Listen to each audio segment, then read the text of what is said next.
So you guys may remember that around 20 months ago, Manchester United made a pretty big investment by signing Mason Mount. It was a lot of money and quite simply, it has not worked yet. He has only played 1,189 minutes for this football club. That's the equivalent of just 13 90-minute matches in 2 seasons. Quite simply, it's not enough. However, Ruben Amoriim seems to love him. Have you seen the way that this guy talks about Mason Mount? It's like he's his own kid or something. He really loves Mason Mount. The question is, why? Why does he love Mason Mount, particularly for this system that we have Manchester United in here? Well, reason number one is because Mason Mount has played in this system before. Ruben Amoriim has pointed that out. He used to do it under Thomas Tuchel in the 3-4-3. And the important thing was, he played for Thomas Tuchel in this shape on both sides. So he could play in this position here in the left 10, or in the right 10 over here for Manchester United. And right now, United lack players that can do that. That is why Amorim likes Mount. But what does he actually bring to this? So the first thing that Mount brings to either of these two positions is the exact same thing that he brings to every other position that he plays in. Mason Mount as a footballer is incredibly intense. He's very hard working. Technically, he is a very sound player on the ball and is also incredibly versatile. He can play in a few different positions. However, whilst he may be quite a well-rounded player, quite a complete player, you do get a slightly different version of him depending on where you play him. And of course, today we are talking about two positions, the left 10 and the right 10. You get a slightly different version of Mount depending on where you play him. Now, we have actually spoken about this before, but now we've got even more evidence. And I'm actually even more confident now than I was when Ruben Amoriim first came into the club. I do really think Mason Mount is exactly what we need in these two positions. Let's just hope we don't have to do this video again, because it feels like we've done a lot of talking about how Mount could fit in rather than how he is fitting in. So hopefully it's the last time we have to do this video. So yeah, let's divide it up. So we're going to start off with Mason Mount on the left-hand side, playing in this left 10 position in this area of the pitch here. And the reason we're going to start off with this part is because I quite like Mount in this position, and I quite like tactically the flexibility that he brings to Manchester United. We were speaking about this the other day with Bruno Fernandes. There's been a lot of criticism over the fact that United only play with 2 central midfielders in this area here. If you play the right profile in the 10, you can turn that into a 3-man midfield. And you can do that with Mason Mount. He can drop into these positions and allow United to rotate like that. And Mason Mount can now get on the ball. And we now have 3 central midfielders. So it literally gives us that extra body a little bit deeper. Of course, the benefit of that is that others can go a little bit further forward. So again, perhaps Patrick Dorgu down the left-hand side can push higher. Perhaps the opposite inside forward can move into this more advanced zone. Mason Mount allows different players to do that. What he also does though, and this is important, is he times that movement well. He isn't a player that's just going to literally stand in midfield and wait for the ball. He arrives into that space, and that can make room for other people. Because if you think about it, if we look at, say, the left centre-back on the ball here, and the left pivot is going to play here, Mason Mount is still this player up here in this moment. Let's say the opposition are going man for man with these two like this. What you can do with Mason Mount is start this midfielder here. He can pull in deeper into this area, take that player with him, and that's when Mount can then arrive into the space. Whereas if Mount was starting in the space, he'd be easier to mark, right? If he just stood here, the opposition would go man for man. But when he arrives into that space, he's more difficult to follow. And that's when you can play quick football to move the ball around the corner. Now, the other thing that I like about the way that Mount arrives into these areas is that he doesn't just create space for other people, he's creating space for himself. A lot of players don't do that enough. We see a lot of selfless runs in football to open up room for someone else. Mount gives himself space, and I think that's quite important. And I think it separates him from some of the other players that United have currently. So again, let's talk about the ball down the left-hand side, and let's say it's deeper here, once again, with the left centre-back. Mount does these sort of double movements. Now, a double movement is a player going towards the ball and then moving away, or moving left and then right, or vice versa, going backwards, forwards, whatever it may be. It's a movement one way and then a movement into the opposite direction to create a little bit of space. Now, the way that Mount will do this is he'll make a run a little bit higher up the pitch, knowing that he's going to bring these players up here. Then when he receives the ball, he'll then spin into that space that he has now created. So let's just look at that again.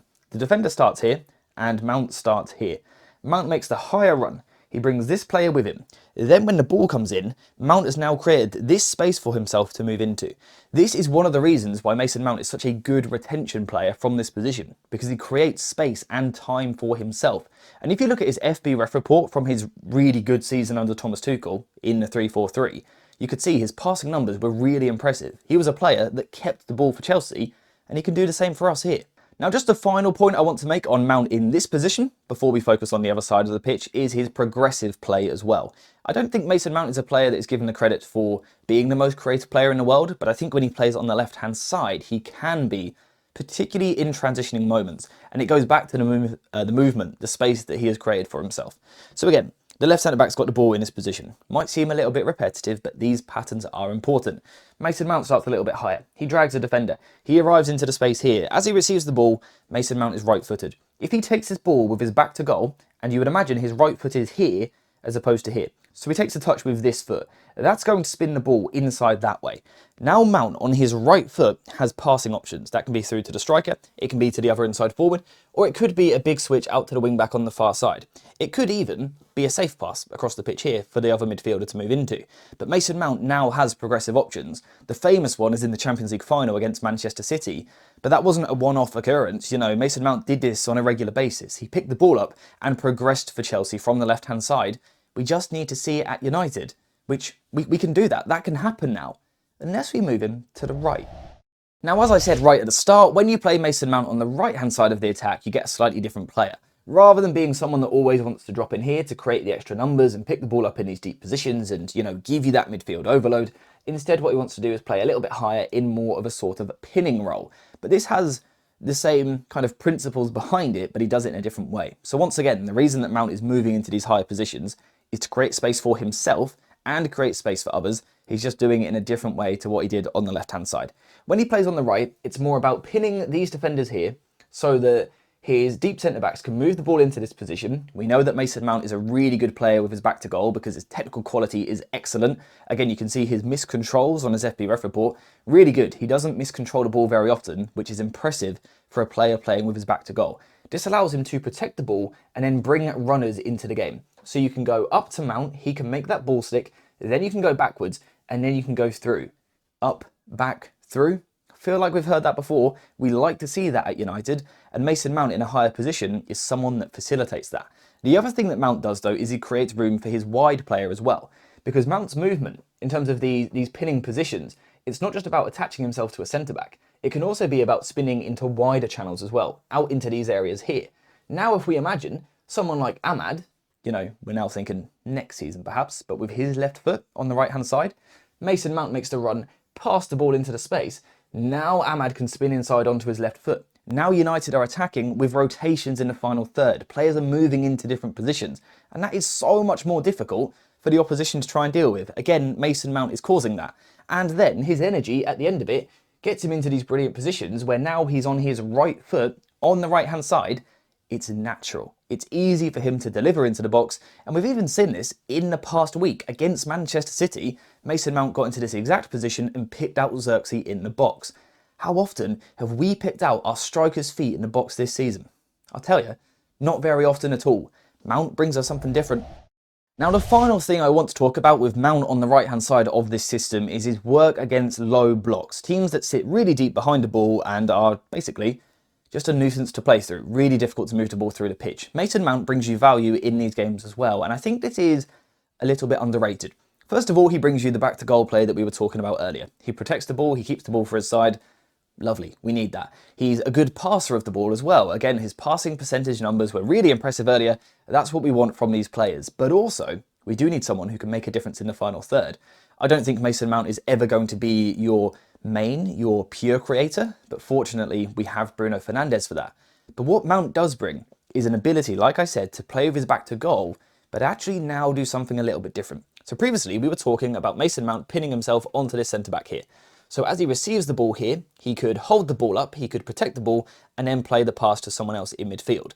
What we're going to talk about now is Mason Mount's ability to himself beat the player. This is where Mason Mount is incredibly underrated. His ability to play on the half turn is, for me, up there in the Premier League, or certainly it was when he was playing regularly at Chelsea and he was fit and he was sharp. Playing regularly, he had that match momentum and he was amazing on the half turn. There was a really nice example in the Champions League against Porto where the ball was played into his feet. He spun the centre-back beautifully and then finished into the far corner. Can you imagine a Manchester United player doing that?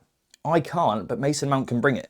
So as you are playing against this block here, you can go into Mount, he can spin this player, and then once again, The ball is on his right foot and he's got that natural shot across a goal. That is what we need in the final third. Someone who can score goals. Mason Mount isn't exactly a bagsman, but I think if we can keep him fit, if we can keep him available, he is someone that can contribute. And this is why I think Ruben Amoriim loves him so much, because he can play in both positions. He can bring you different roles, but you're always going to get kind of the same platform, the same base, the same skill set, the same principles. He manipulates space really well, he protects the ball well, he keeps the ball, he brings others into the game, but also offers you ball progression, he offers you creativity, and also a little bit of goal scoring as well. And that's without talking about all his brilliant defensive work. We know that he is one of the best, most intelligent pressers in the Premier League. This is why Ruben Amoriim loves Mason Mount. It's why I really like Mason Mount, and I'm desperate for this to work out. For that to happen though, he has to stay fit. He has to stay fit. If he does, he can be an absolute game changer for United. He can be like a new signing, which isn't going to cost us anything, even though it's already cost us a lot. But you know what I mean. It's not going to be a new transfer, but it'll be like that sort of impact. If he settles into this team, in this 3-4-3 system, he can be of huge value. That's why Ruben Amoriim likes him, and that's why we need to get behind the bloke and hope he does well. But for now, it's sort of a waiting game to see how he adapts and if he can stay fit. Hopefully it works. But apart from that, for today, we are finished. So thank you guys very much for watching. Hope you have enjoyed this video. Don't forget to leave a like, subscribe, get notifications on, check out the links in the description down below. Is there anything else? Join the Discord server, all of that stuff. Make sure to do that, and I will see you in the next video.